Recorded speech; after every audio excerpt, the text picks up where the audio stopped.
You want to make cool time lapses or very cool replays? Well, here's the video for you. Flashback Mod. The link will be in the description for the Modrinth version. Make sure you have the correct version installed for the version of Minecraft you're playing on. In your game, you will have start recording. Click it, then you've started recording. Then do your thing. And once you're done, you can either click pause or you can click finish.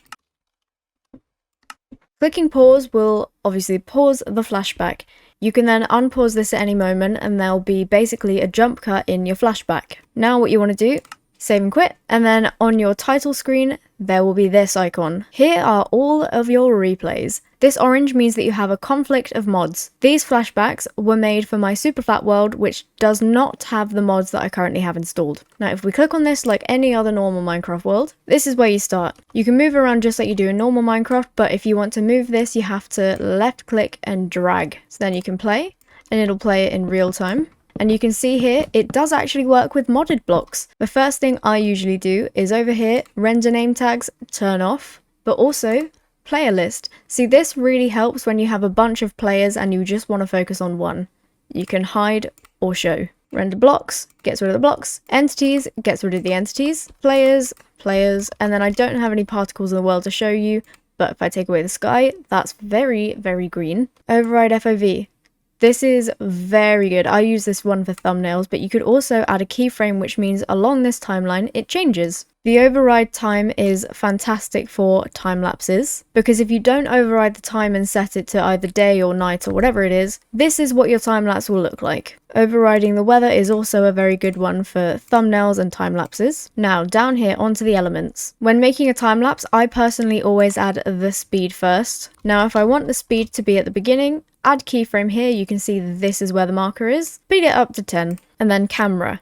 A lot of people use camera orbit. Do not do that, because if you do this, you're going to have to manually type in the yaw and pitch, and that is a ball ache. So instead, do camera. You can now add keyframe. Simple as. And you can see there, this is where the camera is. Then if I go along here, put another camera here, you can then see that it creates a path. Now if I play it, there's your time lapse. Now of course you can also add additional things. So if you add this here, your camera is then going to go all the way around. What you can do with the camera, which I don't play around with much, is camera roll. Set your roll, set your camera, set your next camera, move your roll again.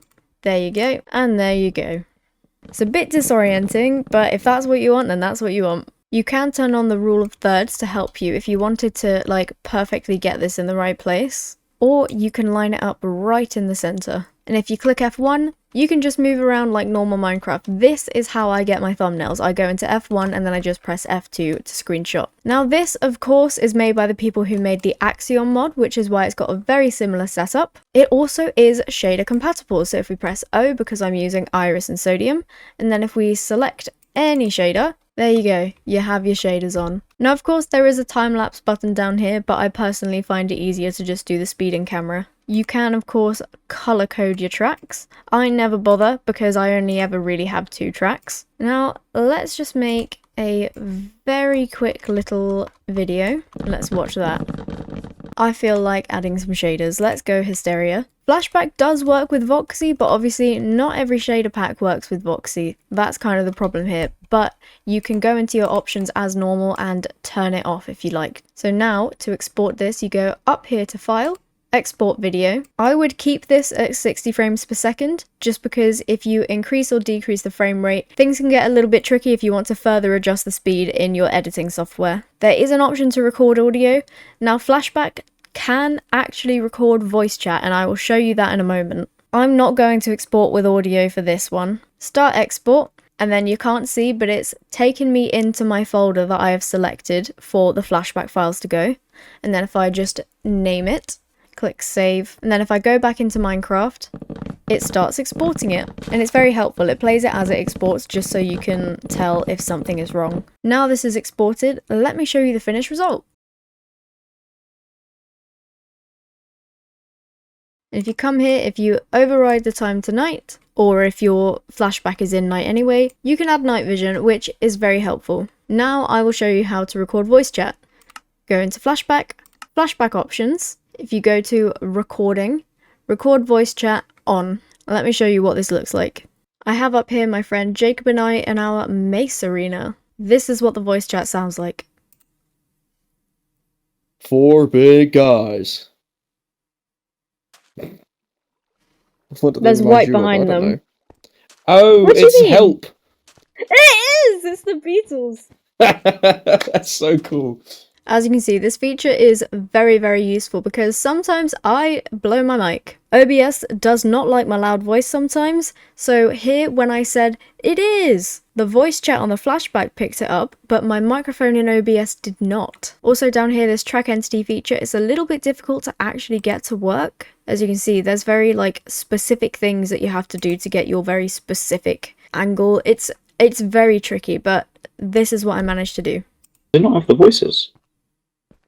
It does later. Oh. See, the issue here is that there is actually a disc playing, but I started the flashback recording after I put the disc in, therefore it did not pick up the audio. However, if you start the flashback and then put the disc in, it does pick up the disc audio. Down here you have different scenes, so if I go to scene 1... They not have the voices. It's a different one. And then if I go scene 3, and I go here... Nice. I'll play the full song, then I'll go. For the track entity, you need a UUID. To do that, you right-click, copy UUID. Now, I can mute Reese's voice so I don't have to hear him, or I can hide the player during export, hide his cape, render his name tag on or off, or I can make him glow. I also could change his skin if I wanted to, or I can undress him, just like that.